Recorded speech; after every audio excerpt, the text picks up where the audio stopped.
So now the question is, when exactly does the bulb glow? We have already seen that initially when you do not switch it on, the bulb does not glow, and it glow when you switch it on or when you complete the circuit.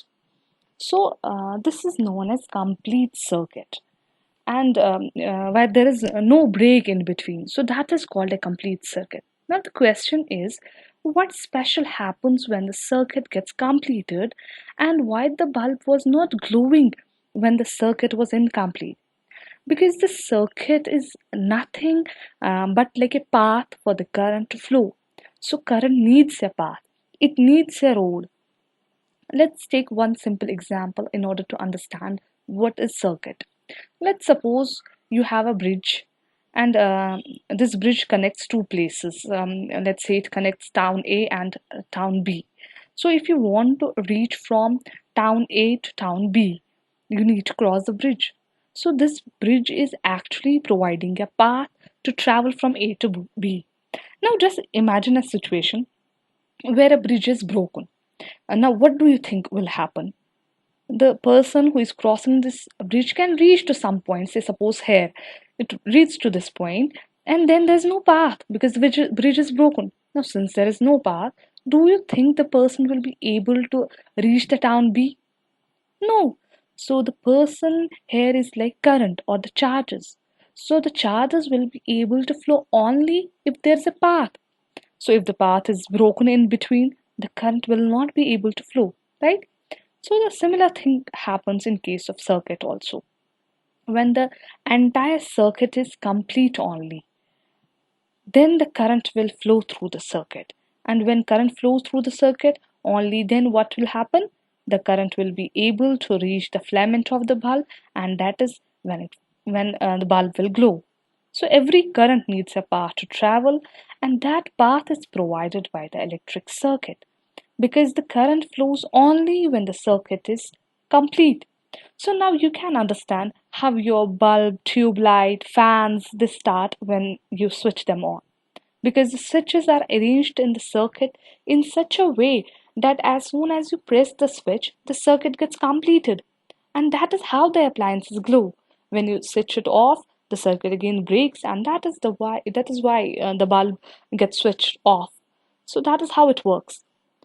So now let's talk about electric circuits, because I'm using the term circuit often. So what is electric circuit? Electric circuit is a path for current to flow. As I was telling you that it is the path required for current to flow. Only when there is a complete path, current will be able to flow. So normally, how do we represent an electric circuit in a um, uh, uh, how do we represent electric circuit? So an electric circuit is represented by a circuit diagram. So we make use of circuit diagrams where we use the special symbols to represent the specific things. So the circuit diagram is drawn using the conventional symbols of different circuit elements. So to represent a circuit, we draw circuit diagrams, and in circuit diagrams, we use conventional symbols for different electrical elements, uh, different circuit elements. Now, what are these circuit elements? These are nothing but the things which are present in a circuit, like battery, bulb, resistors, capacitors, wires. So all these things are like circuit elements. Now, for each circuit element, there is a specific symbol which is used. Now, it's not always possible to draw a circuit where you draw a battery, you draw a resistance, you draw a wire, you draw the entire circuit like that. It's going to consume a lot of time. So, therefore, there are some various symbols which are used for each of these things, and we make use of these symbols to design to design a circuit or to draw a circuit diagram. So let's look at some of the common symbols which are being used. Now, how do we represent wires? Now, wires are represented by the straight lines. How do you represent a cell?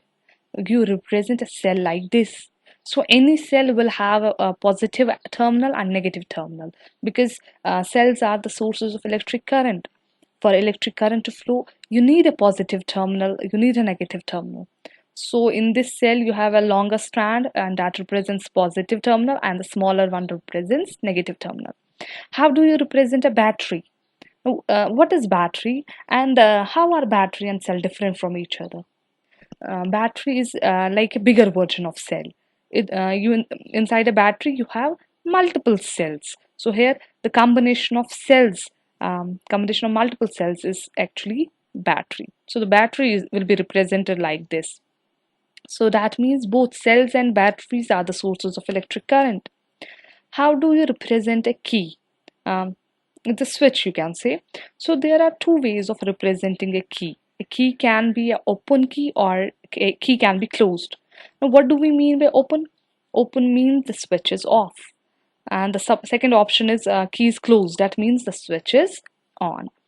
Now, open key is represented like this. This is the one way of representing an open key or open switch.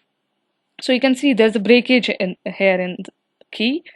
Now if it's closed like this, in that case it will be a straight line, and that means it's closed, so the circuit gets completed. So that is one way of representing open switch and closed switch. Another way of representing open switch and closed switch is like this. This is the open switch, open key, and this is the closed one. And for bulb you use any one of the symbol from these are the symbols for bulb. So these are some of the common things which we will be using as of now. As you go to your higher classes, you will get to know about the other circuit elements also, like resistances, capacitors, voltmeter, ammeter, etc.